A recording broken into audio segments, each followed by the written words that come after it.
থেকে সেই মানুষদেরকে শিক্ষা নেওয়া উচিত। ইন্নাল ইনসানা লিরাব্বিহি লাকানুদ, মানুষ অবশ্যই তার রবের প্রতি বড়ই অকৃতজ্ঞ। এই যে ঘোড়ার কথা আল্লাহ সুবহানাহু ওয়া তাআলা বললেন কেন?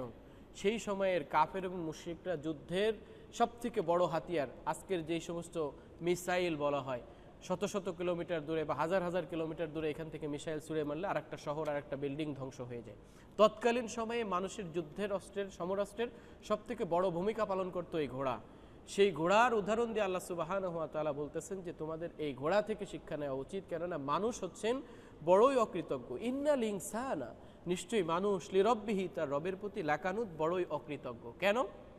যে একটা ঘোড়াকে কতটুক লালন পালন এবং ভালোবাসা দেওয়ার কারণে সে তার জীবনকে বিসর্জন দেয়, জীবনকে উৎসর্গ করে দেয়, তার মালিকের আনুগত্য করে। অথচ আল্লাহ সুবহানাহু ওয়া তাআলা তার মায়ের পেট থেকে শুরু করে মৃত্যুর আগ পর্যন্ত কত নিয়ামত তারা ভরপুর করে রেখেছেন। তার অঙ্গ প্রত্যঙ্গ থেকে শুরু করে আকাশ বাতাস গাছপালা, অক্সিজেন থেকে শুরু করে শত শত নিয়ামত আল্লাহ সুবহানাহু ওয়া তাআলা একটা মানুষকে দিয়েছেন।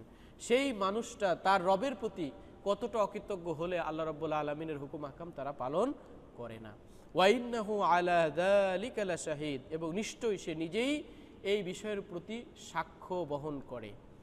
একজন মানুষ তার নিজের সাক্ষী কিভাবে হতে পারে? আল্লাহ রাব্বুল আলামিন কেন বলেছেন ওয়া ইন্নাহু আলা যালিকা লাশাহিদ, এবং নিশ্চয়ই সে নিজেই এই বিষয়ের প্রতি অবশ্যই সে সাক্ষী। যে কোন বিষয়ে? যে সে নিজেই যে আল্লাহর প্রতি বড় অকৃতজ্ঞ, আল্লাহ রাব্বুল আলামিনের প্রতি সে কৃতজ্ঞতা স্বীকার করে না, এই ব্যাপারটার উপরে সবথেকে বেশি দলিল সে নিজেই, সবথেকে বেশি সাক্ষ্য সে নিজেই।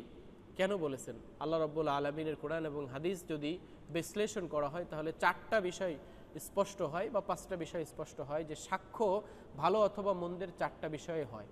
সর্বপ্রথম সাক্ষ্য হবে জমিন আমাদের বিরুদ্ধে সাক্ষ্য দেবে।